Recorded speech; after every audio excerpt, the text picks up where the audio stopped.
할렐루야. 9월 1일 월요일 원포인트 큐티에 오신 여러분들을 주님의 이름으로 축복합니다. 오늘 말씀은 마태복음 24장 43절에서 51절까지입니다.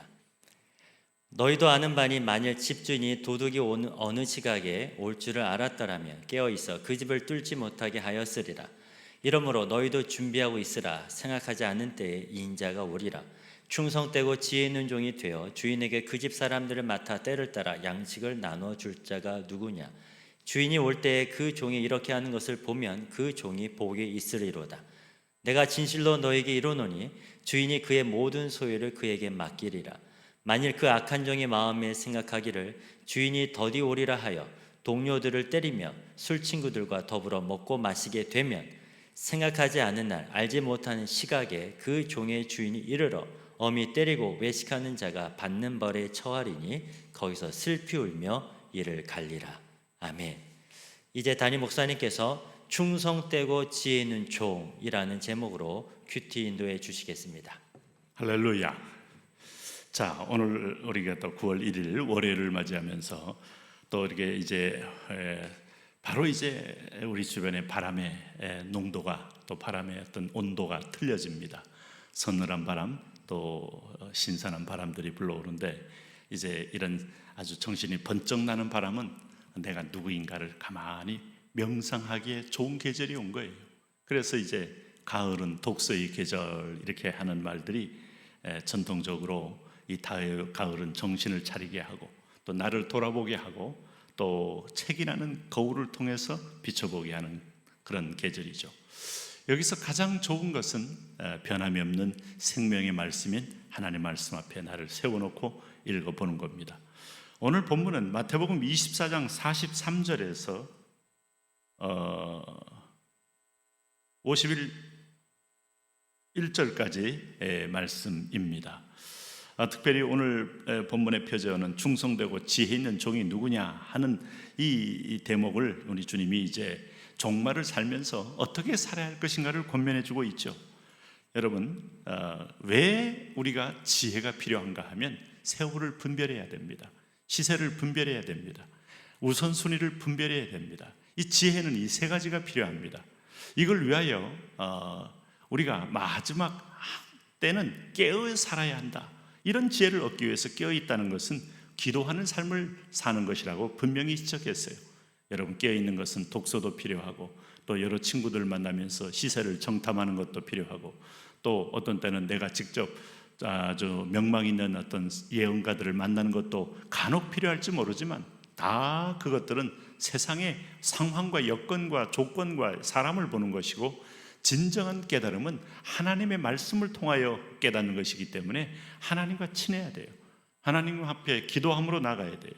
오늘 그런 면에서 보면 왜 우리가 깨어 있어야 하는가 하는 질문에 하나님은 이렇게 대답해 줍니다. 오늘 43절 44절 너희도 아는 바니 만일 집주인이 도둑이 어느 시각에 올 줄을 알았더라면 깨어 있어 그 집을 뚫지 못하게 하였으리라.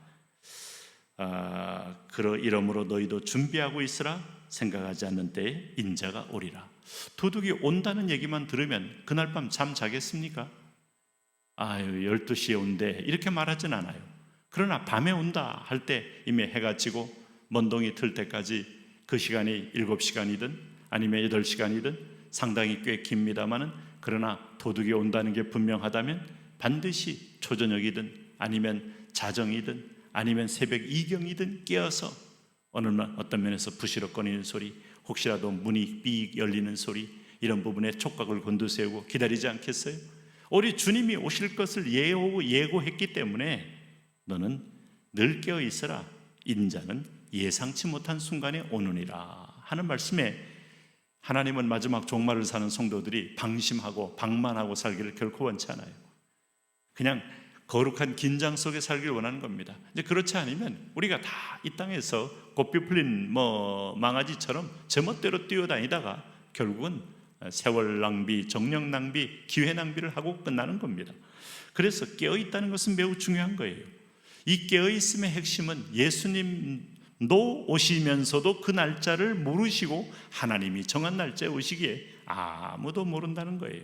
그러므로 항상 준비된 삶, 이것이 지혜의 가장 중요한 포인트입니다. 그래서 오늘 여기 45절부터 보시면은 충성되고 지혜 있는 종이 되어 주인에게 그 집 사람들을 맡아 때를 따라 양식을 나눠줄 자가 누구냐? 주인이 올 때에 그 종이 이렇게 하는 것을 보면 그 종이 복이 있으리라. 자, 두 번째 의미로서 끼어 있다는 것은 내가 맡은 일을 충성되게 잘함으로, 그 집에 소작농이면 소작농으로서 열심히 농사를 짓고 소출을 거둬서 곳간에 가득가득 쌓아 놓을 때, 그러니까 종말이 왔다고 해서 내가 하는 사역, 내가 하는 일상적인 어떤 순종의 일들을 던져버리는 게 아니에요. 주인을 의식하고 지금 내가 맡은 일을 충성을 다하는 게 깨어있는 바른 지혜로운 종의 태도다라는 말을 하고 있는 겁니다. 그러나 여기 보면 48절에 그렇지 않은 종이 있어요. 오늘 48절부터 만일 그 악한 종이 마음에 생각하기를 주인이 더디오리라 하여, 자기가 주인을 향하여 예측할 때 초저녁에 올 리도 없고 자정에도 올 가능성이 없고 아마 더디 올 거다라고 혼자 판단해서 동료들을 때리며 술 친구들과 더불어 먹고 마시게 되면 방만하게 산다는 거죠. 방탕하게 산다는 거죠. 오늘 이것이 바로 방심한 종에 대한, 그럴 때 그가 예상하지 못한 시점에 온다는 겁니다. 생각하지 않는 날, 알지 못하는 시각에 그 종의 주인이 이르러 엄히 때리고 외식하는 자가 받는 벌에 처하리니 거기서 슬피 울며 이를 갈리라. 주인이 늦게 오시겠지라는 방심. 오늘 과거에 2000년 동안에 계속 종말을 얘기했는데 지금까지 오지 않은 걸 보니까 더 아마 충분히 내가 사는 동안에는 틀림없이 안 올 거야. 이런 인간의 완악함과 교만함들은 하나님이 허를 찌르듯이 옵니다. 여러분 기억하세요. 두 가지 종말은 우리 인생사에서 우리 주변에 매수 맴돌고 있는 겁니다. 역사적 종말로 착각하지 마세요. 하나님이 역사적 종말 대신에 당신을 개인적인 종말로 이 땅에 데려갈 수도 있기 때문에 날마다 깨어 있으라는 겁니다. 주인이 뜻밖에 돌아오면 그 종은 그 하루 아무것도 하지 않고 시간 낭비요, 정력 낭비요, 은사 낭비하며 살았던 거 아니겠어요? 거기에 대하여 외식하는 자들과 함께 하나님은 심판을 받게 한다는 거예요. 그러므로 우리가 신앙생활이라는 것은 여러분 하나님을 농락하면 안 됩니다. 하나님 앞에 엄히와 두려움으로 경배하며 그를 경외하며 나가는 것을 성경은 원하는 거예요. 내가 오히려 미려 은혜가 크다고 해서 은혜는 항상 나의 모든 죄를 용서하니 나는 또 가서 죄를 지리라. 사도 바울이 그랬잖아요. 그럴 수 없느니라. 그러므로 하나님을 두려워하되 경외하는 마음으로, 존중하는 마음으로 오늘 한순간 한순간을 인간의 한계를 인정하고 성실히 살아가며 깨어있는 자에게 그날은 축복이 된다는 겁니다. 오늘도 여러분 종말을 준비하셔야 돼요.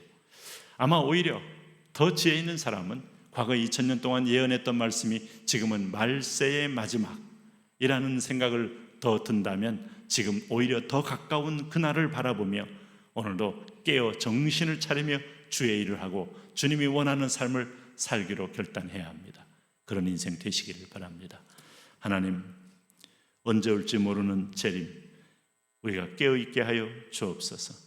하나님, 날마다 믿음으로 기다리며 믿음으로 작은 것에 충성을 다함으로 주인의 칭찬을 받는 그런 청지기들 다 되게 하여 주옵소서.